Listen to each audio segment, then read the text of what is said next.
பிருஹி விருத்தௌ அப்படிங்கிறது தாத்து.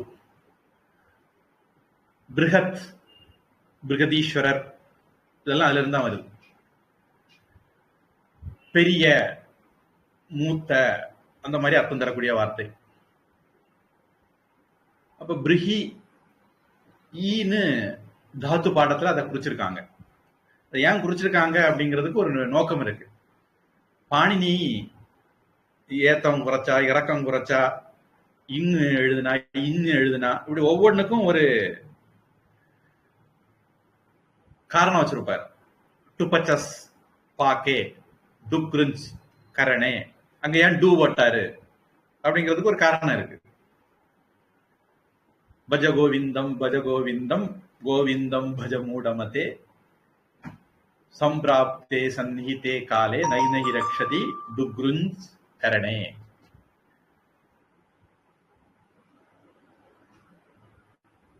அந்த மாதிரி இந்த பிருஹியில பிருஹ் அப்படிங்கறத ஒரிஜினல் வேர்ச்சொல். ஈ அப்படின்னு சேர்த்துக்கிட்டார். ஏன் அப்படின்னா இதித்தக நும் தாத்தோஹோ, ஈல முடிகிற தாத்துவா இருந்தால் அதுல நும் அப்படிங்கிற ஆகமம் சேரும்.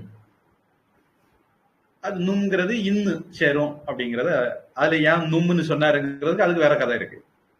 இன்னு சேரும். அப்ப இந்த இன்னு எங்க சேரும் அப்படின்னா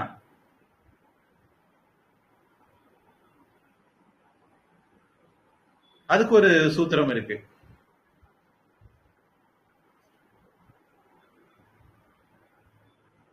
அந்த சூத்திரப்படி இந்த இன்னு பிருஹ் அதுல உயிரெழுத்துக்கு பிறகு வந்து சேரும். இப்ப பிரு இன்னு இஹ், அப்புறம் அந்த இன்னு மோனுஸ்வாரக நஷ்சா பதாந்தஸ்ய ஜலி அப்படின்னு சில சூத்திரங்கள் வந்து அந்த இன்னை இம்மா மாத்திடும். அப்ப பிரு இம் ஹ, பிரும்ஹ அப்படிங்கறதா இலக்கணப்படியான உச்சரிப்பு. ஆனால் ஏதோ காரணங்களால சமஸ்கிருதத்துல எழுதும் போது இஹ் மா அப்படின்னு எழுதுறாங்க. அந்த எழுதுற முறை பாக்குறதுக்கு அப்படி இருக்கு. இதுக்கு அடுத்தது இதை எழுதுறது மாதிரி தோணுது. அதனால அப்படி எழுதுறாங்க. ஆனா நம்ம அந்த எழுத்தை மட்டும் எழுதுறது மாதிரி படிக்காம பிரம்ம, பிரம்மா, பிரம்மோபதேசம், பிரம்மோத்சவம் அப்படின்னு இம் ஹா வர்றது மாதிரி சொல்றது நல்லது. தமிழ்ல அந்த பிரச்சனையே இல்லை. ஹாவே சொல்ல மாட்டோம், பிரம்மா பிரம்மோத்சவம் அப்படின்னு ஆக்கிடுவோம். சம்ஸ்கிருதம் பார்த்து படிக்கிறவங்க அதை கொஞ்சம் கவனமா இம்ஹா சொல்றது நல்லது. கடவுள் வந்து கண்ணை குத்த மாட்டார், இருந்தாலும் இப்படி சொன்னாதான் அது முறையா இருக்கும்.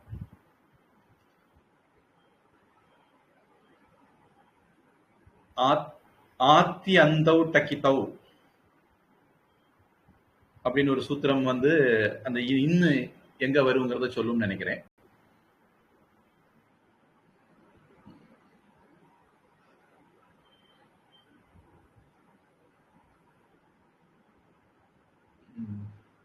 வேற கேள்வி?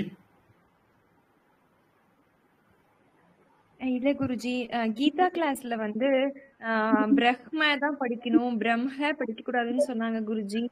அதனாலதான் அந்த இது இந்த வேர்டு இதுலயே எங்கேயும் வரவும் நான் உங்ககிட்ட கேட்டுக்கலாம், கிளாரிஃபை பண்றதுக்காக கேட்டேன் குருஜி. ஆமா, என் கூட ஒருத்தர் சம்ஸ்கிருத டாக்குமெண்ட்ஸ்னு ஒரு சைட் இருக்கு. சம்ஸ்கிருத இலக்கியங்கள் முழுக்க அவங்க ஆன்லைன்ல கொண்டு வந்திருக்காங்க. ரொம்ப அற்புதமான ஒரு முயற்சி. அதுல நாமளும் நம்ம பங்குக்கு ஏதாவது செய்யலாம்னு சொல்லிட்டு நான் ஏதோ ஒன்று செய்ய போன போது அதனுடைய கன்வீனருக்கும் நமக்கும் ஒரு தகராறு வந்தது. அவங்க இந்த மாதிரி என்கிட்ட பிருஹ்ம அப்படிதான் எழுதணும் போடணுங்கிற மாதிரி அடம் பிடிச்சாங்க. நான் அவங்களுக்கு இந்த விவரம் அனுப்பினேன். அதுல எந்தெந்த சூத்திரங்கள் எந்த வரிசையில வரும் எல்லாம் டீட்டெயிலா அனுப்பினேன். ஆனால் அவங்க ஒத்துக்கல. என்னுடைய ஆசிரியருக்கு இப்படித்தான் சொல்லிக் கொடுக்கப்பட்டது. என்னுடைய ஆசிரியர்கள் சொல்லி தந்த முறை இது. பாணினி இலக்கணம் படியெல்லாம் அப்படித்தான் வருது. சம்ஸ்கிருதத்துல நிறைய குழப்பங்கள் இருக்கு. ஹிந்திக்காரங்க சம்ஸ்கிருதம் படிக்கிற முறையில நிறைய சிக்கல் உண்டு. சம்ஸ்கிருதத்தை நிறைய கொலை பண்ணுவாங்க அவங்க. பொதுவா தென்னிந்திய உச்சரிப்பு சட்டத்திட்டங்கள் பெட்டரா இருக்கும். உதாரணத்துக்கு ஹிந்தியில சகட்டு மேனிக்கு எல்லா இடமும் அனுஸ்வாரம் போட்டுருவாங்க. ஆனா உயிரெழுத்து வருமா இருந்தா அங்க அனுஸ்வாரம் போடக்கூடாது. அந்த மாதிரி சில விதிகள் எல்லாம் சம்ஸ்கிருதத்துல இருக்கு. அதை ஹிந்திக்காரங்க அதை கடைபிடிக்கிறது இல்லை, வட இந்தியக்காரங்க கடைபிடிக்கிறது இல்லை. அதுக்கு பல காரணங்கள் இருக்கலாம். முஸ்லிம்கள் படையெடுப்பு அல்லது ஸ்ரத்தையின்மை, விதிகளை கொஞ்சம் ஏனோதானு கடைபிடிக்கிறது, இந்த மாதிரி காரணங்கள் இருக்கலாம். அதனால ஊரை நம்ம திருத்த முடியுமோ என்னமோ தெரியாது. ஆனா நாம உண்மையை தெரிஞ்சு திருந்திக்க முடியும். பிரம்மா அப்படிங்கிறதுல எனக்கு ரொம்ப உறுதியான நம்பிக்கை. இப்ப ஜாஹ்னவி, வன்னி, இந்த மாதிரி இதுக்கெல்லாம் நம்ம இனி இந்த ரூட்டை போய் பார்க்கணும். வஹி அப்படிங்கிற ரூட்டா இருந்தா வன்னி அப்படிங்கிறது நிச்சயம் அதுதான். ஜன்னு முனிவர் அதிலிருந்து வந்தது ஜாஹ்னவி. அது ஜன்னுவா ஜஹ்னுவா அப்படிங்கறது அது கண்டுபிடிக்கணும். அதுக்கு என்ன ரூட் அப்படின்னு பார்க்கணும். ஜெஹி அப்படிங்கிறது ரூட்டா இருந்தா அதுவும் அப்படித்தான் வரும். ஏன்னா ஈ வந்திருக்கு, ஈ வந்தா இது தகனும் தாத்தோகோ, அந்த சீக்வன்ஸ் அப்ளை ஆயிடும். இந்த மெல்லினத்தையும் ஹகாரத்தையும் எழுதும் போது இந்த மாதிரி ஒரு சிக்கல் இருக்கு. மற்ற இடங்கள்ல முன்ன பின்ன இருந்தாலும் பிரம்மா விஷயத்துல நேசல், அனுஸ்வாரம், இம்முதான் முதல்ல வரணும் அப்படிங்கிறது சந்தேகம் இல்லை. சம்ஸ்கிருத இலக்கணமும் சேர்த்து படித்தா இந்த குழப்பம் வராது. இலக்கணம் படிக்காம சம்ஸ்கிருதம் படிச்சாலோ இல்ல அவங்களாகவே சம்ஸ்கிருதம் படிச்சாலோ அந்த குழப்பம் வரலாம்.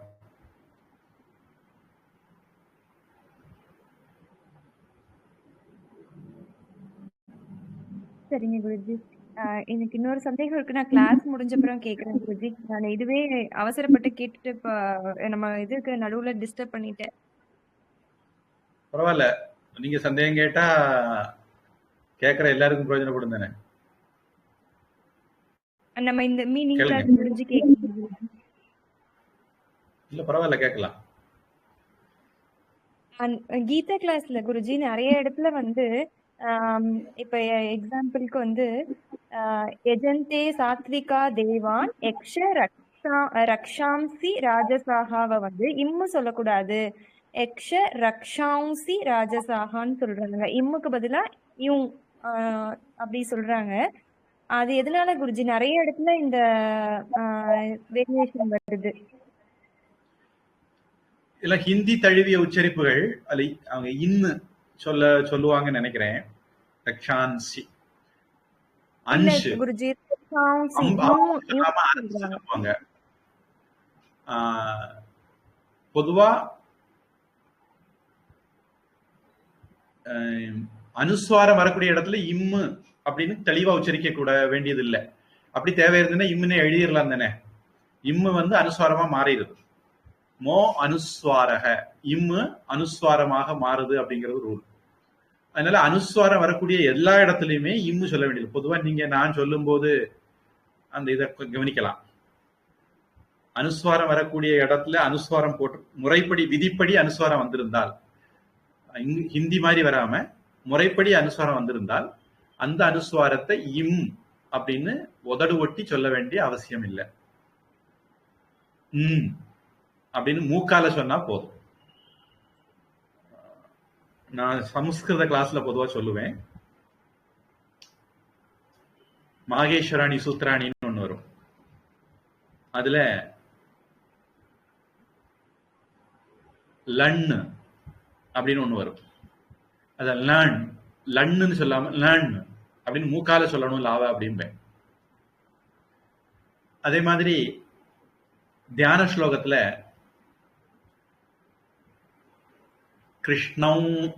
கிருஷ்ணம் வந்தே ஜெகத்குரு, பொதுவா எல்லாரும் சொல்ற உச்சரிப்பு அது. ஆனா இலக்கணப்படி வந்தா மோ அனுஸ்வாரக எவலாக துவிதாக, யாவாலா வரும்போது ரெண்டு விதமாக சொல்லலாம் அப்படின்னு பாணினியில அது வார்த்திகம் நினைக்கிறேன். பாணினிக்கு ஒருத்தர் திருத்தம் கொடுத்திருக்காரு. அதுல இந்த யா வா லா எழுத்துக்கள் வரும்போது அதனால எப்படி சொல்லுவாங்க அப்படின்னா, கிருஷ்ணம் அந்த அனுஸ்வாரம், வா வரும்போது அந்த வாவ மூக்கால சொல்ற வாவா மாத்திரும். அப்ப கிருஷ்ணம் வந்தே, கிருஷ்ணம் அப்படின்னு உதோடு ஒட்டாம கிருஷ்ணம் வந்தே. அது மாதிரி அஸ்மான் லோகான் அப்படின்னு வந்ததுன்னா அஸ்மான் லோகான், லாவ வந்து மூக்கால சொல்லும்படியா அது மாத்தி விட்டுரும். இதுக்கு பாணினி விதிகள் இருக்கு. அதனால யக்ஷரக்ஷாம்சி இம்மு தெளிவா சொல்லணுங்கிற கட்டாயம் இல்ல, அனுஸ்வாரமா எழுதப்படும் போது. ஏன்னா இம்மு சொல்றதா இருந்தா இம்மாட்டே எழுதிக்கலாமே, அனுஸ்வாரம் எழுத வேண்டியது இல்லையே. அப்ப அனுஸ்வாரம் எழுதுறாங்கன்னா அந்த இம்மு முழுமையான இம் இல்ல, மூக்கால சொல்ற உச்சரிப்பா மாறுது அப்படிங்கிறதுனால தான் அது. அதனால அது சரிதான். அதை இன்னு ஹன்ஸ் அப்படின்னு சொல்ற ஹிந்தி பழக்கம் சரியில்லை. ஆனா இது சரிதான். இதுல இது வந்து எல்லா சொன்னது அனுஸ்வாரம் சொல்ற எல்லா இடம். கிருஷ்ணம் வந்தே, அங்க வந்து அடுத்த வார்த்தை வந்தே வால் ஆரம்பிக்கிறதுனால முதல்ல வந்து கிருஷ்ணம் இவ்வு ஹாஃப் இவ்வு சொல்றோமா குருஜி? கிருஷ்ணம் வந்து அனுஸ்வாரம், அந்த இம்மு. அடுத்தது வா வருது, அனுஸ்வாரம் அந்த வாவ மூக்கால சொல்றதாட்டு மாத்திடும். அப்ப மா அப்படின்னு மூக்கால வாவ சொல்லணும். இது யா வா லா மூணு இடத்துக்கு இது பொருந்தும், மற்ற எழுத்துக்களுக்கு பொருந்தாது. அதுல இன்னொன்னு பாருங்க, மோனுஸ்வாரக இம்மு வந்து அனுஸ்வாரமா மாறிடுது. இது முதல் ரூலு. கிட்டத்தட்ட இதே மாதிரி விஷயங்கள் வந்து விசர்க்க சந்திலையும் வரும். அடுத்தது நஸ்ச அபதாந்தஸ்ய ஜலி, ஜல் எழுத்துக்களுக்கு முன்னாடி நா வந்தாலும் அதுவும் அனுஸ்வாரமா மாறும். அப்ப இன்னும் அனுஸ்வாரமா மாறும். அப்படி இடங்கள் இருக்கு. இப்படி மாறின பிறகு ஒருவேளை எயி பரசவர்ணக, எயி எழுத்துக்கள் வந்தால், இந்த எயி ஜலி இதெல்லாம் வந்து இலக்கண சம்பந்தமான சில எழுத்துக்கள், அதுக்குள்ள ஒரு செட் ஆஃப் எழுத்துக்கள் வரும். உதாரணத்துக்கு பாணினி இலக்கணம் படிக்கிறவங்களுக்கு இந்த ஒரு பாடல் தெரிஞ்சிருக்கணும். ஐ உன்னு ரிலுக்கு எவோங்கு ஐயவுச்சு ஹய வரட்டு லணு ஞமங்கண நமு ஜபங்கு கடதஷ் ஜப கடதஷ் கப சட்டத சட்டதௌ கபை ஜஷர் ஹல் இதி மாகேஸ்வராணி சூத்ராணி. பாணினி என்ன பண்ணியிருக்கிறார் அப்படின்னா, உயிரெழுத்து அப்படின்னு சொல்லணும்னு நினைச்சாருன்னா அச்சுன்னு சொல்லுவார். மெய்யெழுத்து அப்படி சொல்லணும்னு நினைச்சாருன்னா ஹல்லுன்னு சொல்லுவார். அதனால அஜந்த ஹலந்த அச் சந்தி ஹல் சந்தி இப்படி எல்லாம் இலக்கணத்துல வரும். யாராவது இலக்கணம் படிக்கிறவங்களா இருந்தா அவங்களுக்கு பிரயோஜனப்படும், மற்றவங்களுக்கு தலைமையிலும் புரியாது. பாணினிக்கு இப்படி ஒரு ஸ்டைல். மெய்யெழுத்துன்னு சொல்லணும்னா ஹல்லுன்னு சொல்லுவார், உயிரெழுத்து சொல்லணும்னா அச்சுன்னு சொல்லுவார். அந்த இந்த பாணினி மாகேஸ்வராணி சூத்திரத்துல இருந்துதான் அவர் அந்த இத கோடிங் பண்றார். இந்த கோடிங்ல எயி யால ஆரம்பிச்சு ஈல முடியக்கூடிய இந்த ரெண்டு எழுத்துக்களுக்கு இடையில வரக்கூடிய எல்லா எழுத்துக்களும் அப்படின்னு அர்த்தம். அதுல எதெல்லாம் வரும் அப்படின்னா கச்சட தப்பா வந்துடும். அப்ப கச்சட தப்பா வந்ததுன்னா பரசவர்ணக அதனுடைய மூக்கால சொல்ற எழுத்து வந்துடும். நான் வந்து ஆதித்ய கிருத்திய ஸ்தோத்திரம் சாண்டிங் தொடக்கத்துல சொல்லி தரும்போது இந்த விஷயங்கள் எல்லாம் சொல்லி தந்திருப்பேன். அதனால சுதா மாதிரிப்பட்டவங்க ஆதித்ய கிருத்திய ஸ்தோத்திரத்தை என்கிட்ட சொல்லி காமிச்சு கரெக்ஷன் வாங்குறதுக்கு முன்னாடி நான் சாண்டிங் சொல்லி கொடுத்த கிளாஸ் ரெக்கார்டிங் இருக்கு, அதை ஒரு தடவை கூட கேட்டு பிராக்டிஸ் பண்ணிக்கிட்டு நல்லா பிராக்டிஸ் பண்ணிருக்கவான்னு செக் பண்ணதுக்கு வந்து சொல்லலாம். இப்போ அதுல பாத்தீங்கன்னா அனுஸ்வாரம் வந்திருக்கும், அடுத்தது காவர்க்கம் வந்திருந்தால், அல்லது நான் என்ன சொல்லுவேன், அந்த அனுஸ்வாரம் இங்கா மாறிடும் அப்படின்பேன். ஒரு உதாரணத்துக்கு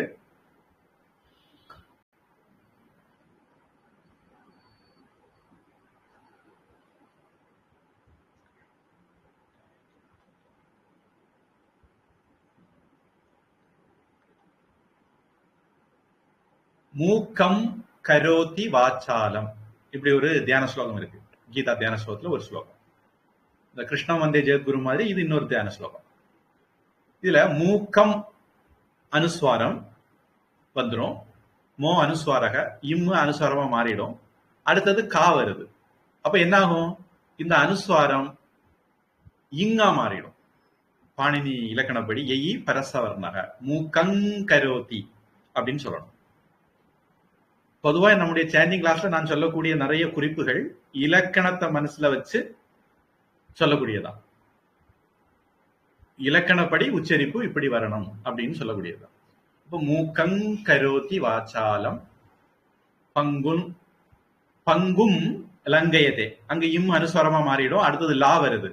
அப்ப என்ன ஆகும், அந்த லா மூக்கால சொல்ற லாவாவா மாறிடும். இப்போ பங்குன் லங்கயதே கிரிம் அப்படின்னு மாறும். அப்போ இந்த கச்சடத்தப்பா வந்ததுன்னா அந்த இன மெல்லின எழுத்தாட்டு மாறிடும், கஞான நமாவா மாறிடும் அப்படிங்கிறதும் ஒரு ரூல். நம்ம சாண்டிங் வகுப்புல வெறுமனே நாம ஸ்லோகத்தை பார்த்து உங்களுக்கு படிக்க வைக்கிறது இல்லை. இந்த மாதிரி விஷயங்களை எல்லாம் மனசுல வச்சு தான் இந்த சாண்டிங் சொல்லி தந்திருக்கிறோம். ஒரு தடவைக்கு 2 தடவை, இல்ல 10 தடவை, 100 தடவை ஏற்கனவே எடுத்த சாண்டிங் கிளாஸையே கேட்டீங்கன்னா இந்த விதிகளுக்கு உட்பட்டு தான் உங்களுக்கு சொல்லி தந்திருப்போம். அதை நீங்க அப்படியே அடிச்சாங்காப்பி அடிச்சிட்டீங்கன்னா நீங்க சூப்பரா சொல்றீங்கன்னு ஆயிடும். இப்போ அனசூயா உங்க இதை சொல்லுங்க. ஆமா குருஜி, இது நான் இதுல அதிசய ஹிருதயம் இதுல நீங்க சொல்றதெல்லாம் மார்க் பண்ணி வச்சிருக்கேன் குருஜி. ஆனா அதுதான் நீங்க சொல்ற மாதிரி சான்ஸ்கிரிட் தெரியாம தமிழ் ஸ்கிரிப்ட் வச்சு படிக்கிறப்போ ஒரு இடத்துலயும் வேற வேற மாதிரி மாறும்போது புரிய மாட்டேங்குது குருஜி. அத பேசிக்ஸ் தெரியாததுனால புரிய மாட்டேங்குது. இங்கேயே இப்படி வந்திருக்கு, இங்கேயே இப்படி வந்திருக்குங்கிறது புரியல. இப்ப அதே இன்னொரு ஸ்லோகால, இன்னொரு கீதா ஸ்லோகால வந்து தம்பாஹங்கார சம்யுக்தாக இருக்கு குருஜி. அதுல வந்து இம்மு சொல்லக்கூடாது, சையுக்தான் ஈ சொல்லணும்னு சொன்னாங்க. தம்பாஹங்கார சம்யுக்தா காமராக பலாம்பிதாக அப்படிதான் சொல்லணும், ஈ சொல்லணும்னு சொன்னாங்க. அங்க ஏன் இல்லது உங்களுக்கு சொல்லி தரவங்க ஏதோ கொஞ்சம் விஷயம் தெரிஞ்சவங்கள்ட்ட படிச்சிருக்காங்கன்னு நினைக்கிறேன். அது சா இம் யூ, அந்த இம்மு வந்து நேசல்ல மாறிடும், சம் வந்து மகாரம் வந்து அனுஸ்வாரமா மாறிடும். மாறின பிறகு எக்காரம் வருது. 2 வார்த்தைகள் சம் யுக்தாக 2 வார்த்தை சேருது. இது எல்லாமே சில ரீசன்ஸ். 2 வார்த்தை இப்படி சேரும் போது அந்த யா மூக்கால சொல்ற யாவா மாறும். அப்போ அனுஸ்வாரம் இந்த யாவை மூக்கால சொல்ற யாவா மாத்திரும். எவலாக துவிதாக யா உதாரணம் சொல்லிட்டேன், லா உதாரணம் சொல்லிட்டேன், இப்ப யா உதாரணம் சயுக்தா அப்படின்னு வரும். அந்த யாவை மூக்கால சொல்லணும் அப்படிங்கிறது, அந்த அனுஸ்வாரம் யாவை மூக்கால சொல்ற யாவா மாத்திரும், அப்ப சயுக்தான்னு வரும். ஆமா குருஜி, அப்படிதான் சொன்னாங்க. நான் வந்து அந்த அதுல மார்க் பண்ணி வச்சாதானே நம்ம அப்புறம் படிக்கிறப்ப மறந்துரும்ன்றதுக்காக இம் அடிச்சுட்டு ஈ போட்டு வச்சிருக்கேன் குருஜி. அது நான் என்ன பண்ணுவேன் அப்படின்னா, அந்த யாவுக்கு மேல ஒரு சந்திர அடையாளம் போட்டு புள்ளி வைப்பேன். அதாவது மூக்கால சொல்லணும் தெரியறதுக்காக வேண்டி அப்படி ஒரு குறியீடு பயன்படுத்தலாம். யாவுக்கு மேல சந்திர அடையாளம் போட்டு ஒரு புள்ளி வச்சுட்டா மூக்கால சொல்லணும் யாவை அப்படின்னு புரிஞ்சுக்கலாம். Okay okay Guruji. நம்ம ஹிந்தியில படிக்கிறப்ப அந்த நேசல் சவுண்ட் வேர்ட்ஸுக்கு அந்த ஒரு சந்தன் போடுவோம்ல, அந்த மாதிரி. ஓகே, ஓம்ல கூட மேல அப்படி போடுவாங்க. பொதுவா பிரம்மா விஷயத்துல மட்டும் கோட்டை விட்டாங்கன்னு நினைக்கிறேன். மற்றபடி ஓரளவுக்கு சரியா சொல்லி தந்த மாதிரி தான் இருக்கு.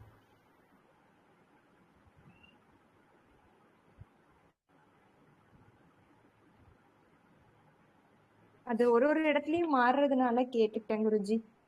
இப்போ அடுத்தது சா வந்தா அங்க முன்னாடி வர இம்மா வந்து இவ் இவ்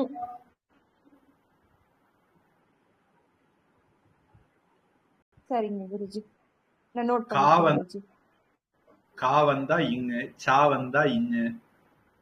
அதாவது வருமொழியில தா வந்தா இன்னு, தா வந்தா இன்னு,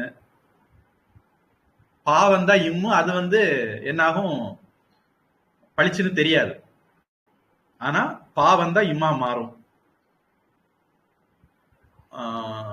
அங்க நேசல் நேசல அனுஸ்வாரம் அனுஸ்வாரமா இருக்காது, இம்மா மாறிடும். ஆனா அது பளிச்சுன்னு வித்தியாசம் கண்டுபிடிக்க கஷ்டம், அதனால புரியாது. நீங்களே இயல்பா சொல்லிருங்கனால அந்த இடத்துல நாங்க ரொம்ப குறிப்பிட்டு நான் சொல்றது இல்ல. ஏன்னா இயல்பாவே நீங்க அதுல இம்மைதான் சொல்ல போறீங்கன்னு எனக்கு தெரியும். நான் எடுத்து அதை சொல்றது இல்ல. நம்முடைய சாண்டிங் தொடக்க கால வகுப்பு நீங்க பாத்தீங்கன்னா இந்த இடங்கள் எல்லாமே நான் நிறுத்தி இந்த மாதிரி சொல்லணும்னு குறிப்பா சொல்லி இருப்பேன்.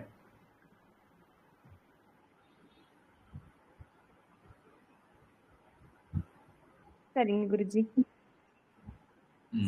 சாரி குருஜி, எல்லாருக்குமே ரொம்ப லேட் ஆயிடுச்சு. இல்ல அதெல்லாம் தெரிஞ்சுக்க வேண்டிய விஷயம்தான். இல்லைன்னா பிறகு என் தலையை உருட்டுவாங்க. இப்போ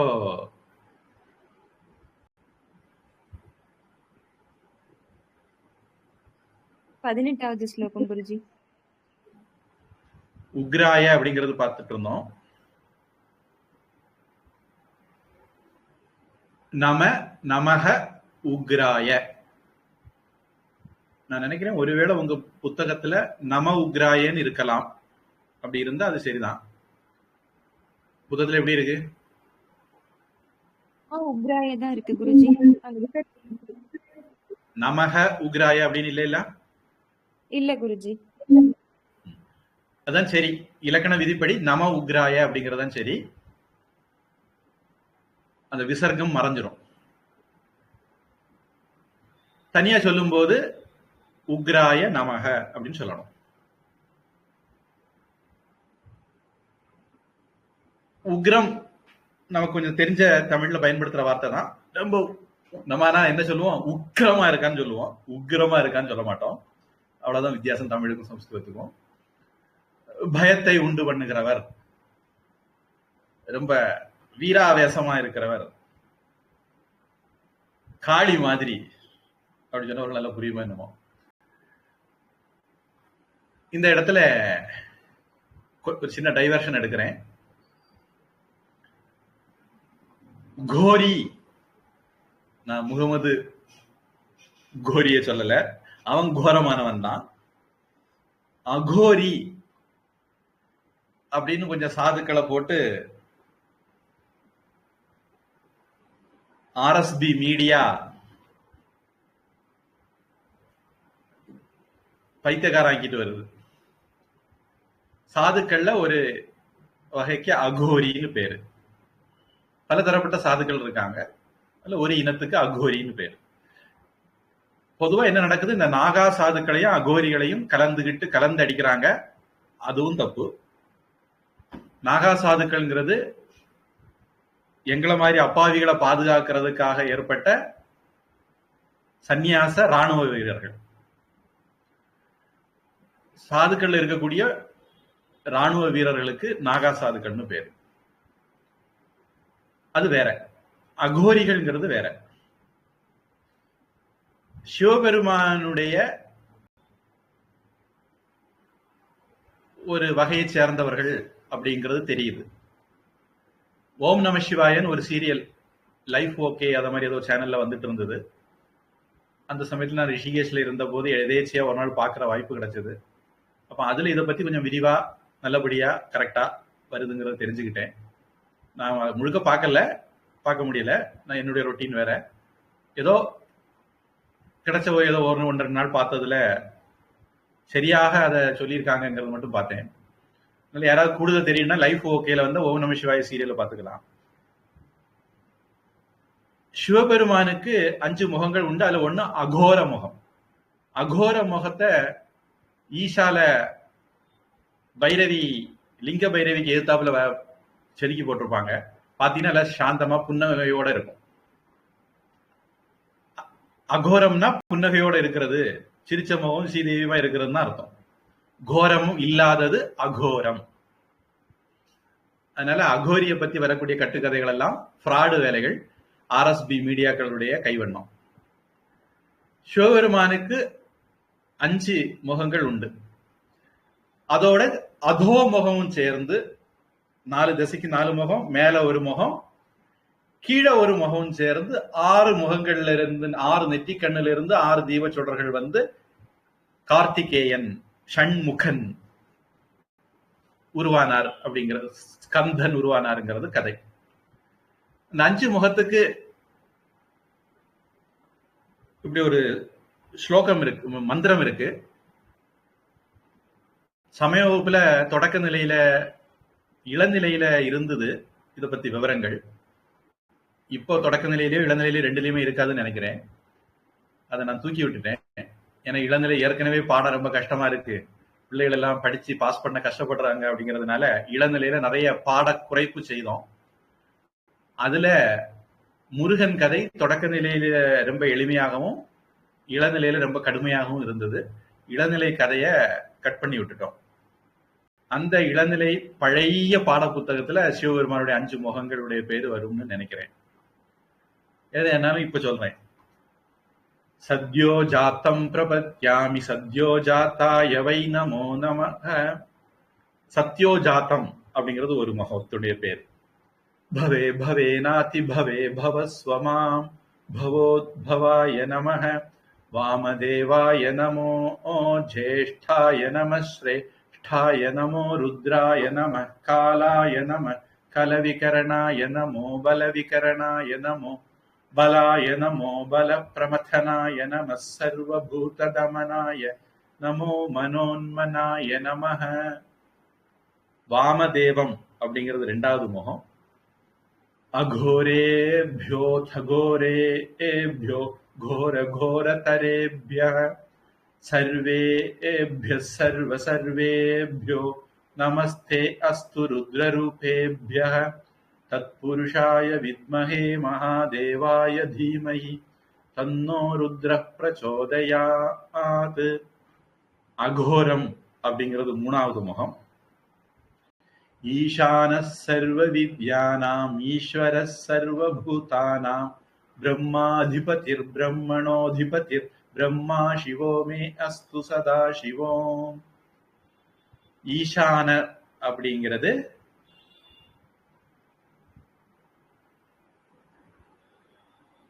தத்புருஷன் அப்படிங்கிறது 4வது சொல்ல விட்டு போச்சு. 5வது ஈசானம் அப்படிங்கிற 5வது முகம். இப்படி 5 முகங்கள் சிவனுக்கு உண்டு. அதோமுகம் கீழ் பார்த்த முகம் 6 சேர்த்து முருகன் உருவானார் அப்படின்னு அந்த கந்த புராணம். இந்த மந்திரத்தினுடைய தொடர்ச்சியா சொல்லப்படக்கூடிய மந்திரம் ஒரு 2 வரி சொல்றேன். நம்ம சம்பந்தமா இல்லை, கொஞ்சம் பேசி இருக்கிறோம் ஏற்கனவேங்கிறதுனால. நமோ ஹிரண்யபாகவே ஹிரண்யவர்ணாய ஹிரண்யரூபாய ஹிரண்யபதயே அம்பிகாபதய உமாபதயே பசுபதயே நமோ நமஹ. யோ தேவானாம் பிரதமம் புரஸ்தாத் விஸ்வாதியோ ருத்ரோ மஹர்ஷிः ஹிரண்யகர்ப்பம் பஷ்யத ஜாயமானகம் சனோ தேவः சுபயா ஸ்மிருத்யா சய்யுனக்து. ஹிரண்யம், ஹிரண்யபாகு, ஹிரண்யவர்ணன், ஹிரண்யரூபன், ஹிரண்யபதி, ஹிரண்யகர்ப்பம் அப்படின்னு திருப்பி திருப்பி இந்த மந்திரத்துல வருது. ஹிரண்யம் அப்படிங்கிறது நம்ம ஏற்கனவே பார்த்தது மாதிரி அது தெய்வீகத்தை குறிக்கக்கூடிய ஒரு வார்த்தை, அது ஒளியை குறிக்கக்கூடிய வார்த்தை, பத்திரமாத்து தங்கத்தை குறிக்கக்கூடிய தூய்மையை குறிக்கக்கூடிய ஒரு வார்த்தை.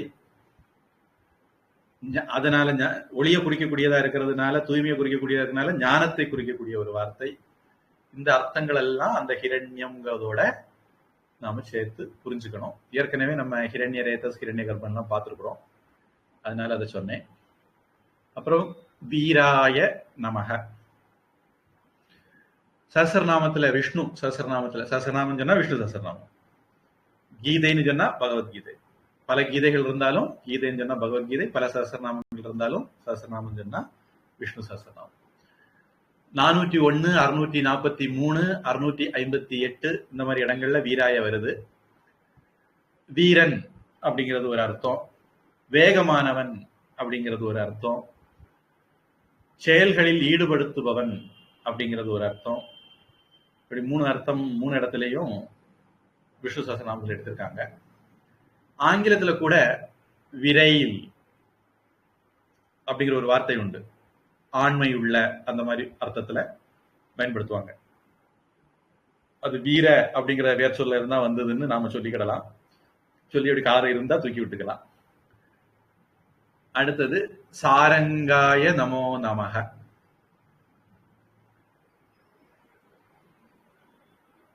சாரங்கக சரதீகி ஸ்ரு கதௌ அந்த வேர் சொல்ல இருந்து சாரங்கக வருது. சரதி சர்வத்திர எல்லா இடமும் போகிறதுனால சூரியன்.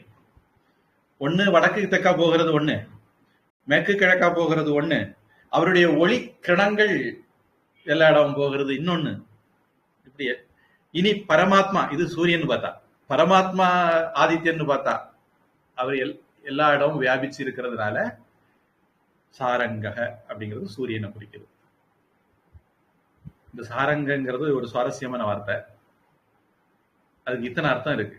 சிங்கம், யானை, மான், கோகிலம், சாதக பறவை, கொக்கு, மயில், மேகம், மரம், ஆடை, முடி, தாமரை, சங்கு, நகை, தங்கம், காமன், சந்தனம், கற்பூரம், பூமி, இரவு, தேனி, இசைக்கருவி, சிவன், வில், ஒளி. ஒளியோட இருக்கிறதுனாலையும் சாரங்கன் அப்படின்னு சூரியனை சொல்லலாம். சாரங்க பாணி ஸ்ரீரங்கநாதா அப்படின்னு ஒரு பாடல் உண்டு. அங்க நம்ம நினைக்கிற அர்த்தம் கிடையாது. சாரங்கம்னா தாமரைன்னு ஒரு அர்த்தம் இருக்கு. ஒரு கையில தாமரை வச்சிருக்கிறதுனால அவருக்கு சாரங்க பாணின்னு பேரு. விஷ்ணு சஹஸ்ரநாமத்துல வரக்கூடிய வனமாலி, கதி, ஷார்ங்கி, சங்கி, சக்ரி, சனந்தகி அந்த ஷார்ங்கம் இல்ல. ஷார்ங்கம் வேற, ஷாரங்கம் வேற. ஷார்ங்கம் அப்படிங்கிறது விஷ்ணு கையில இருக்கிற வில்லு, ஷாரங்கம் அப்படிங்கிறது தாமரை. அதனால ஷாரங்க பாணி அப்படின்னு வைஷ்ணவர்கள் சொன்னா அது விஷ்ணு, சைவர்கள் சொன்னா அது சிவன். ஏன் அப்படின்னா கையில மான் ஏந்தியவர், மான் மழுவேந்திய நாத்தா அப்படின்னு பஜனை பாடல் இருக்குல்ல. சாரங்க பாணினா மானை ஏந்தியவர், அதனால சாரங்க பாணின்னு சிவனுக்கு பேர்.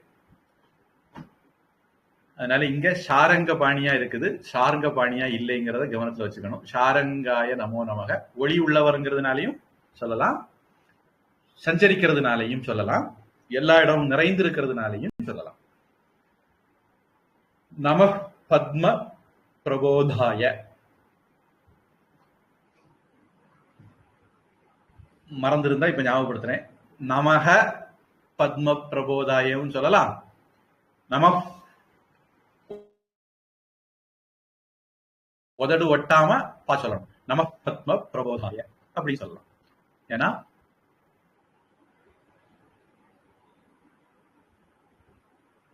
குப்வாயோ கஃபௌச்ச அப்படிங்கிற சூத்திரத்தினால பத்ம தாமரையை, பிரபோதாய எழுப்புகிறவர். தாமரை ராத்திரி உறங்கிடுவான், அத காலையில சூரியன் உதிச்சு எழுப்புறார், அதனால தாமரையை எழுப்புகிறவர். இது இந்த சூரியனுக்கு சொல்றது. அந்த ஆதித்யன் பரபிரம்மத்துக்கு சொல்றது, இவர் பார்க்கடல்ல பள்ளி கொண்டிருப்பார், அவருடைய தொப்புள்ள இருந்து தாமரை எழுந்து பிரம்மாவை சிருஷ்டிக்கும், அதனாலையும் சொல்லலாம். மார்த்தண்டாய நமோ நமக. நம்ம ஏற்கனவே ஆதித்யால அந்த கதையை சொன்னேன், மார்த்தண்டன் கதையை நேற்றைக்கு தானே நாட்களையும் சொல்லியிருக்கிறோம். பிரளய காலத்துல பூமி வெறிச்சோடி போயிருக்கும். அந்த பூமியில பசுமையை, மழையை, ஜீவிகளை எல்லாம் உண்டாக்குறதுனால மார்த்தண்டன், மார்த்தண்டாய நமோ நமக. அது இந்த சூரியனுக்கும் பொருந்தும், பரபிரம்மத்துக்கும் பொருந்தும். பூமியே இல்லாத பிரளய காலத்துல அதுக்கு பிறகு பூமியெல்லாம் உண்டாக்குற வேலையும் செய்வார் அவரு. அதனால அந்த பரபிரம்மத்துக்கும் அது பொருந்தும். இந்த சூரியனால பூமி இருந்தா தான் உண்டாக்க முடியும். இந்த சூரியனையும் பூமியும் சேர்த்தே உண்டாக்குவார் அந்த ஆதித்ய நாராயணன். இப்ப 19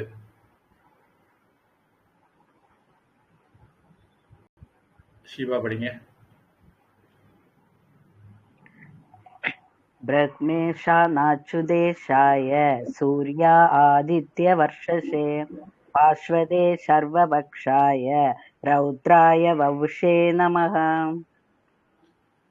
சூர்யாயாதித்ய, 2 யா இருக்கு அதுல. சூர்யாதித்ய இல்ல, சூர்யாய ஆதித்ய.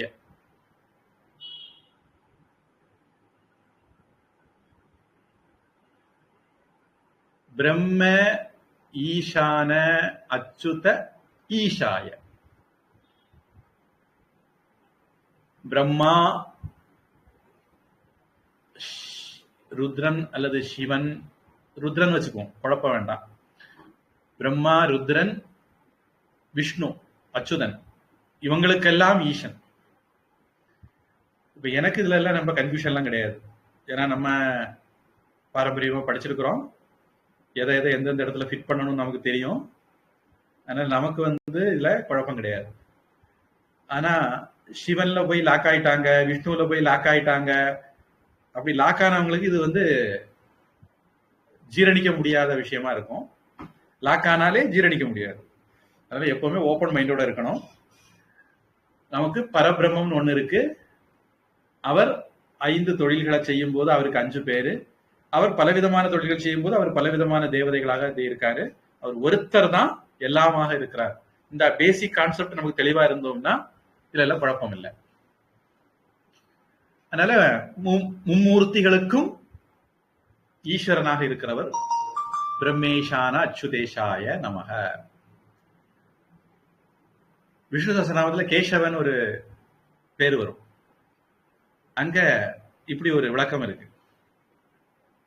கஷ்ட அஷ்ட ஈஷஸ்ச யஸ்ய வசே. கஷ்ட பிரம்மா, அஷ்ட விஷ்ணு, ஈஷஸ்ச ருத்ரன். எல்லாரும் யாருக்கு கீழே அவங்க டியூட்டியை கரெக்டா செய்யறாங்களோ அந்த பரபிரம்மத்துக்கு தான் கேசவன் பேர். நிறைய பேர் கேசவன்கிற வார்த்தையை கேட்ட உடனே விஷ்ணு பேரோன்னு தோணும். அப்படி இருக்கணும்னு கட்டாயம் இல்லை. வைஷ்ணவர்கள் சொல்லும் போது அது விஷ்ணு பேரு, சைவர்கள் சொன்னா அது பரபிரம்மத்துக்கு பேரு, சாக்தர்கள் சொன்னா, கௌமாரர்கள் சொன்னா, கணபத்தியர்கள் சொன்னா, சௌரர்கள் சொன்னா, இல்ல எங்களை மாதிரி அத்வைதிகள் சொன்னா அது பிரம்மத்துக்கு பேர். சந்தியாவந்தனத்துல இப்படி ஒரு மந்திரம் சொல்லுவாங்க. எனக்கு தொடக்கம் வரல. ஆகாஷாத் பதிதம் தோயம் யதா கச்சதி சாகரம். வந்துட்டு தொடக்கம். இதான் தொடக்கம். சர்வதேவ நமஸ்காரஹ கேசவம் பிரதி கச்சதி. எப்படி ஆகாசத்திலிருந்து விழுந்த ஜலம் பூமியில எங்க விழுந்தாலும், மலையோ காடோ வயலோ பாலைவனமோ எங்க விழுந்தாலும் சாகரத்தை பார்த்து, கடலை பார்த்து போய் சேர்றது மாதிரி எல்லா தெய்வம், எந்த தெய்வத்துக்கு நமஸ்காரம் பண்ணாலும் அது பிரம்மா, விஷ்ணு, ருத்ரன், சதாசிவன், மகேஸ்வரன், இந்திரன், சந்திரன், யமன், எந்த தெய்வத்துக்கு நீங்க நமஸ்காரம் பண்ணாலும் ஏ யதாமாம் பிரபத்யந்தே தாம் ஸ்ததைவ பஜாம்யஹம் ஏ ஏ யோ யோ யாம் யாம் தனும் பக்தக ஸ்ரத்தையார்ச்சிது விச்சதி அப்படின்னு கீதையில சொன்னது மாதிரி எல்லா எந்த பேர்ல எந்த வடிவத்துல தெய்வங்களை வழிபட்டாலும் எல்லாம் ஒரே சாமிக்கு தான் போய் சேருது. கேசவம் பரபிரம்மமான அந்த கேசவனுக்கு தான் போய் சேருது அப்படின்னு அதனுடைய அர்த்தம். ஆதி நாராயணர் அல்லது நாராயணன், தேவ், அந்த மாதிரி எல்லாம் விஷ்ணுவை பரபிரம்மமா எடுக்கும்போது அது விஷ்ணுவுக்கு போய் சேருது அப்படின்னு வரும். சிவனை பரபிரம்மமா எடுக்கும்போது சிவனுக்கு போய் சேருது வரும். தேவியை பரபிரம்மமா எடுக்கும்போது தேவிக்கு போய் சேருதுன்னு வரும். இப்படி அதை நம்ம சரியா புரிஞ்சுக்கணும். பரபிரம்மத்துக்கு போய் சேருதுங்கிறதா எந்த கான்டெக்ட்லயும் பொருந்தக்கூடிய அர்த்தம். இந்த சூரிய மண்டல அஷ்டகம்னு ஒரு ஸ்தோத்திரத்துல நான் வகுப்பு தொடங்கும்போது சொல்லக்கூடிய அந்த மந்திரம் வருது. இது சந்தியாவந்தனத்திலையும் இதை சொல்லுவாங்க. நம சவித்ரே ஜகதே கச்சுஷே ஜகத் பிரசூதி ஸ்திதி நாசஹேதவே திரைமயாய திரிகுணாத்மதாரிணே விரிஞ்சி நாராயண சங்கராத்மனே. நான் ஏற்கனவே இதுக்கு அர்த்தம் சொல்லி இருக்கிறேன். இருந்தாலும் ஜகத்துக்கு ஒரே கண்ணாக இருக்கிறவரே, இந்த சூரியனுக்கும் சொல்லலாம், ஆதித்ய நாராயணனுக்கும் சொல்லலாம். உலகை படைத்து காத்து அழிக்கிறவரே, இந்த சூரியனுக்கு சொல்லலாம், அவருக்கும் சொல்லலாம். அவருக்கு எட்டர்னலா பொருந்தும், இவருக்கு எப்பவாதான் பொருந்தும். உலகத்தை படைக்கும் போது ஜெகத் பிரசூதி விரிஞ்சி, விரிஞ்சினா பிரம்மா. ஜகத் ஸ்திதி நாராயணன், ஜகத் நாசஹே சங்கரன். ஜகத் பிரசூதி ஹேது, ஜகத் ஸ்திதி ஹேது, ஜகத் நாச ஹேது. அப்படி 3 விதமா இருக்கும்போது விரிஞ்சி நாராயண சங்கரனாக இருக்கிறார். நாஞ்சில் நாட்டுல சுச்சீந்திரம் அப்படின்னு ஒரு கோவில் இருக்கு. நாங்க தமிழ்நாட்டை கூறு வச்சாச்சு. எங்களுக்கு தமிழ்நாட்டோட இருந்து எந்த புண்ணியமும் இல்லை. அதனால நாங்க தனி நாடாக போறோம், நாஞ்சில் நாடாக போறோம். அங்க ஸ்தானுமாலயன் கோவில் ஒண்ணு இருக்கு. ஸ்தானு அப்படின்னா தூணு, சிவன். மால் அந்த ஆவுடை விஷ்ணு. அயன் அந்த அடிபாகம் பிரம்மா. அடிபாகம் அயன் பிரம்மா, ஆவுடை விஷ்ணு, மேல கூம்பு ஸ்தானு சிவன். பிரம்மா விஷ்ணு சிவன் மும்மூர்த்திகள் சேர்ந்த வடிவம் தான் ஸ்தானுமாலயன் கோவில். இந்த மாதிரி எல்லாம் கோவில் இருந்தும் சில பேர் குடுமி பிடி சண்டை போடுவாங்கிறது பார்க்கும்போது வருத்தமா தான் இருக்கு. கன்னியாகுமரி மாவட்டத்தில் இப்படி குடுமி பிடி சண்டை சைவரும் வைஷ்ணவரும் போடக்கூடாதுங்கிறக்காக வேண்டி சிவராத்திரிக்கு என்ன பண்ணுவாங்க அப்படின்னா, சிவனுடைய பக்தர்கள், அதாவது இந்துக்கள், சிவபக்தர்களா இருக்கணும், எந்த பக்தரா இருந்தாலும் சரி, இந்துக்கள் என்ன பண்ணுவாங்க, கோபாலா கோவிந்தா அப்படின்னு சொல்லிக்கிட்டு ஓடுவாங்க. இந்த கதை நான் ஏற்கனவே சொல்லியிருப்பேன்னு நினைக்கிறேன், அதனால கூடுதல் சொல்லல. அறியும் சிவனும் ஒண்ணு, அறியாத வாயில மண்ணு அப்படின்னு சொல்லாம சொல்றதா அது. அடுத்தது சூர்யாய. நம்ம ஏற்கனவே ரொம்ப விலாவாரியா பார்த்திருக்கிறோம். உலகை படைக்கிறதுனால சூரியன், அல்லது செல்வத்தை படைக்கிறதுனால சூரியன். சூர்யாய நமக. ஆதித்ய வர்ச்சசே. வர்ச்சஸ்னா ஒளி. ஆதித்யனுக்கு ஒளியை கொடுக்கிறவர் அப்படின்னு சொல்லலாம். ஆதித்யன் மாதிரிப்பட்டவங்களுக்கு ஒளியாக இருக்கிறவர் அப்படின்னு சொல்லலாம். ஆக மொத்தத்துல மூல ஒளியாக இருக்கிறவரே உமக்கு வணக்கம். ஆதித்ய வர்ச்சசே நமக. பாஸ்வதே. பா அப்படின்னா ஒளி, பாஸ் அப்படின்னாலும் ஒளி அப்படின்னு நம்ம பார்த்திருக்கிறோம். வத்து மத்து வது மதுப்பெல்லாம் நேற்றைக்கு சொல்லியிருக்கிறேன், ஏற்கனவே சொல்லியிருக்கிறேன். அதனால பாஸ்வத், அதுல இருந்து ஆண்பாலா வரும்போது பாஸ்வான், ராம்விலாஸ் பாஸ்வான்.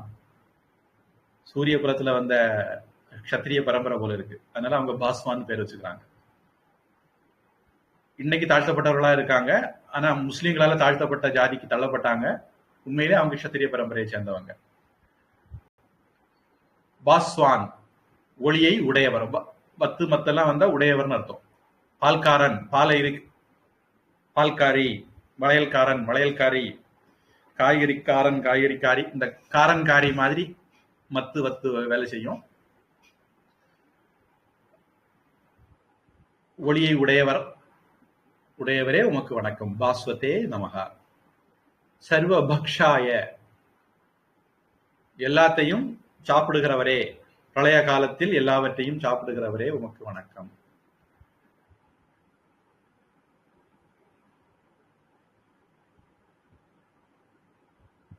இது ஒரு அர்த்தம். தேவதைகளுக்கு நம்ம நைவேத்தியம் பண்ணும்போது அந்த தேவதைகள் மூலமாக எனக்கே எல்லாம் வந்து சேருது அப்படின்னு பகவான் கீதையில சொல்றாரு இல்லையா. அதனால படைப்பதை எல்லாம் ஏற்றுக்கொள்கிறதுனாலையும் சர்வபக்ஷாய நமக சொல்லலாம். தேவதைகளுக்கு படைப்பதை ஏற்றுக்கொள்றதுனாலையும் சொல்லலாம். இல்ல யார் எப்படி படைச்சாலும் அதை ஏத்துக்கிறவர்னாலையும் சொல்லலாம். யஜ்ஞானாம் போக்தாச்ச பிரபுரேவச்ச அப்படின்னு கீதையில வருது. யஜ்ஞங்கள்ல, யாக யஜ்ஞங்கள்ல, பூஜைகள்ல கொடுக்கப்படுகிறத ஏற்றுக்கொள்கிறவர் அப்படிங்கிறதுனாலையும் சர்வபக்ஷாய நமகன்னு சொல்லலாம். ரௌத்ராய வபுஷே நமக. ருத்ரன் மற்றவர்களை அழ வச்சா ருத்ரன். பொதுவாக நம்ம வீட்டுல யாராவது ஆயுஸ் சத்து போயிட்டாங்கன்னா நம்ம இருந்து அழுதுட்டு இருப்போம். ருத்ரன் வந்து லயத்துக்கான கடவுள், அதனால அழ வைக்கிறவர். மற்றபடி நம்மள அழ வைக்கிறது அவருக்கு நோக்கம் இல்லை, அவருக்கு வேலை இல்லை. நம்ம அழுவோம், அதனால அவர் பொறுப்ப அவர் தலையில போட்டோம். தான் அழுதவன், அதனால ராவணன். ரெண்டும் ஒரே வேர் சொல்ல இருந்து வந்ததுதான். கைலாசத்தை தூக்க போய் திமிரு காட்டி தூக்க போய் உள்ள கை மாட்டிக்கிட்டு அழ ஆரம்பிச்சிட்டான். அதனால அவனுக்கு ராவணன் பேர் வந்தது. அதுக்கு முன்னாடி அவனுக்கு ராவணன் பேர் இல்லை அப்படின்னு வச்சுக்குவோம். இனி ருத்ர தாண்டவம் அப்படின்னு ஒரு வழக்கு இருக்கு. காளி மாதிரி ருத்ர தாண்டவங்கிற ஒரு சொல் வழக்கம் இருக்கு. நல்ல உக்கிரமான, கொடூரமான, குரூரமான, பயப்படத்தக்க வடிவம் உள்ளவர். வபுஷே, வபுஷ்னா உடம்பு, வடிவம். ருத்ர வடிவத்தோடு இருப்பவரே, ருத்ர ரூபியாக இருப்பவரே அப்படின்னு சொல்லலாம். 5 தொழில்களை சேர்க்க 5 தேவதைகள் இருக்காங்க. அதுல லயத்தை, சம்ஹாரத்தை பண்றது ருத்ரன். அந்த ருத்ரனுடைய வடிவாக இருக்கிறவரே உமக்கு வணக்கம்.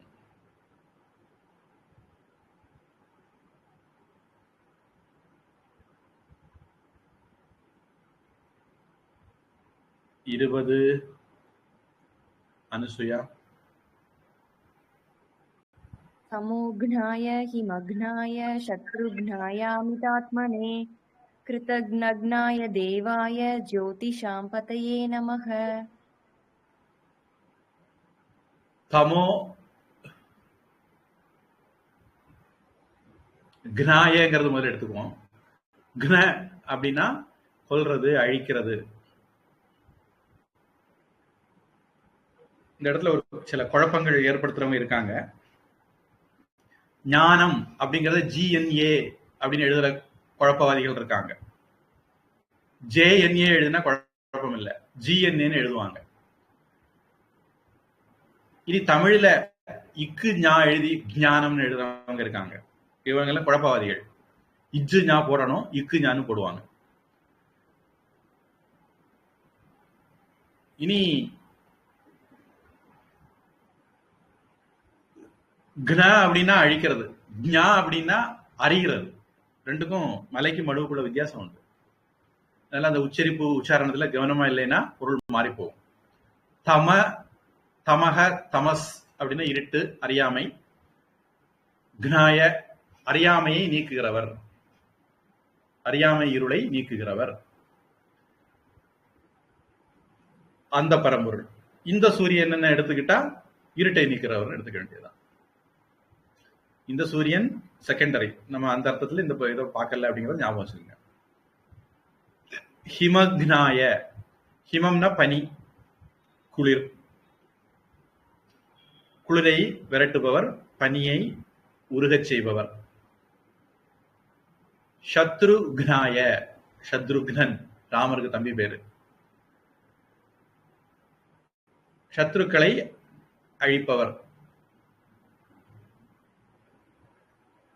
பிரகலாதனுக்கு எதிரியா இருந்தான் ஹிரண்யகசிப்பு, அதனால அவனை அழிச்சார்.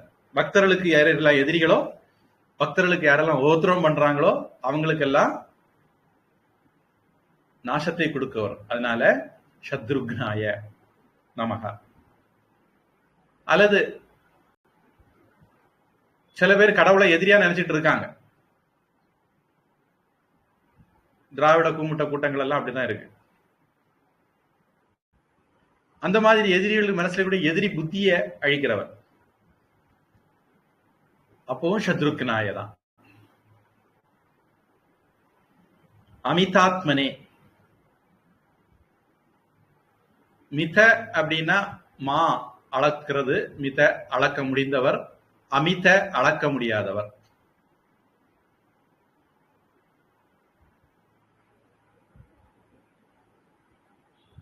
இந்நிறத்தன் இவ்வண்ணன் என்று உரைக்கலுமாகான் அப்படின்னு எல்லாம் பெரியவங்க சொல்லி வச்சிருக்காங்க.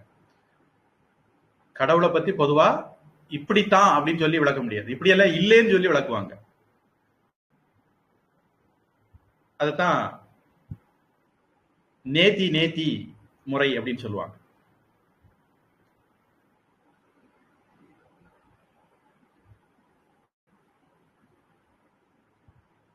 அவருடைய ஞானம் அளவில்லாதது. ஐஸ்வர்யஸ்ய சமக்ரஸ்ய வீரியஸ்ய யசஸ்ஸ்ரியः ஞான வைராக்யோஸ்சைவ தத் பகைதீரணா. ஞானம், வைராக்கியம், வீரியம், யசஸ், இப்படி 6 விதமான விஷயங்கள்லையும் முழுமையாக இருக்கிறவர், ஒட்டுமொத்த குத்தகதாரர். அதனால அவருக்கு பகவான் பேரு அப்படின்னு நம்ம ஏதோ சந்தர்ப்பத்தில் சொல்லியிருப்பேன்னு நினைக்கிறேன். இல்லைன்னா கீதா கிளாஸ்ல சொல்லியிருப்பேன், கேட்டுங்க.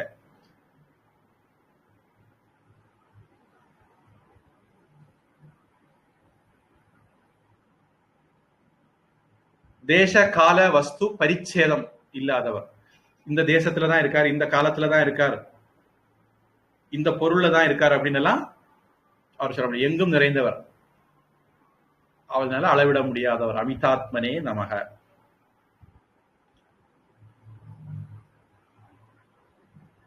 அடுத்த நாமம்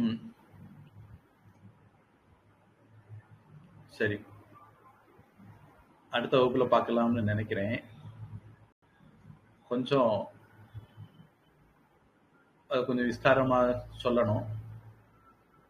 செய்நந்தி என்னந்தி கொன்றார்க்கும் உய்வுண்டாம் உய்வில்லை செய்நந்தி கொன்ற மகற்கு அப்படின்னு வள்ளுவர் சொல்லுவார். அந்த மாதிரி ஒரு நாமம். அதனால அவசரப்பட்டு சொல்ல வேண்டாம்னு நினைக்கிறேன். அடுத்த வகுப்புல அதை விரிவா பார்ப்போம்.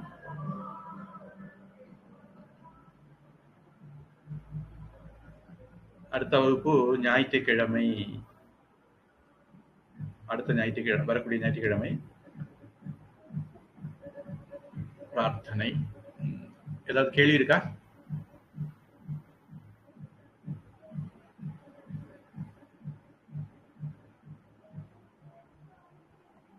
குருஜி, அந்த 12 நாமங்கள் மட்டும் இன்னொரு தடவை சொல்லுங்க குருஜி. எழுதியிருக்கேன், இன்னும் 2-3 மிஸ் பண்ணிருக்கேன் குருஜி. எந்த 12? துவாதசாத்மன் சொன்னீங்கல்ல குருஜி, 12 நாமங்கள். இவர் ஆதித்யனோட 12 நாமங்கள். விவஸ்வான், துவஷ்டா, சவிதா, விஷ்ணு, அர்ச்சிஸ், அரியமா, மித்ரன், அப்புறம் இந்திரன் எழுதியிருக்கேன் குருஜி.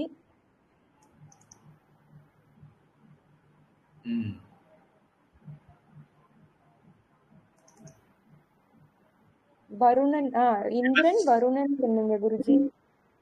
விவஸ்வான், அரியமா, பூஷா, துவஷ்டா,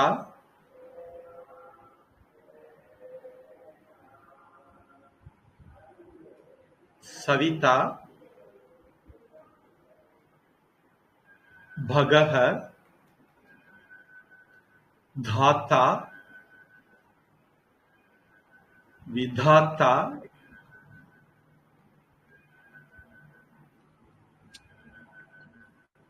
वरुणः,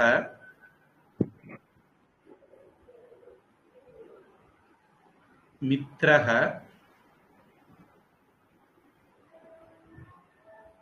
சக்ரஹ, உருக்ரமஹ, அதாவது விஷ்ணு. வேற வேற இடங்கள்ல வேற வேற கொஞ்சம் வித்தியாசங்களோட சொல்லுவாங்க. குருஜி அர்ச்சித்னா என்ன குருஜி? எது? அர்ச்சிஸ்னு சொல்லி எழுதியிருக்கேன் குருஜி. அர்ச்சிஸ்னு அரியமா, ஒரு நாமா. அரியமா,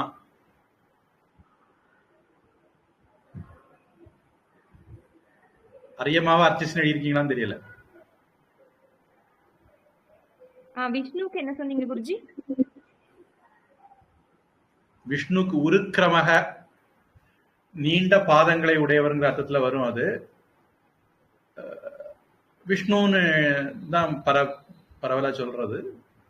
இது வந்து ஸ்ரீமத் பாகவதத்துல விவஸ்வானர்யமா பூஷா துவஷ்டா அத சவிதா பகஹ தாத்தா விதாத்தா வருணோ மித்ர சக்கர உருக்கிரமக அப்படிங்கிற மாதிரி ஸ்லோகமா எழுதியிருக்காங்க. அதை வச்சு நான் இந்த 12 சொன்னேன். அந்த ஸ்லோகமும் அந்த ஸ்லோகத்தை ஒட்டி சொன்னது இந்த 12. சின்ன வேரியேஷனோட வேற 12 சொல்றதும் உண்டு.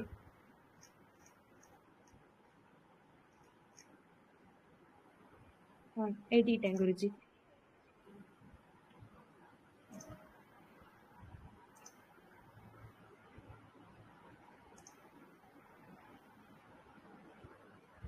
வகுப்பு இன்னைக்கு நிறைவு பண்ணுவோம். பிரார்த்தனை.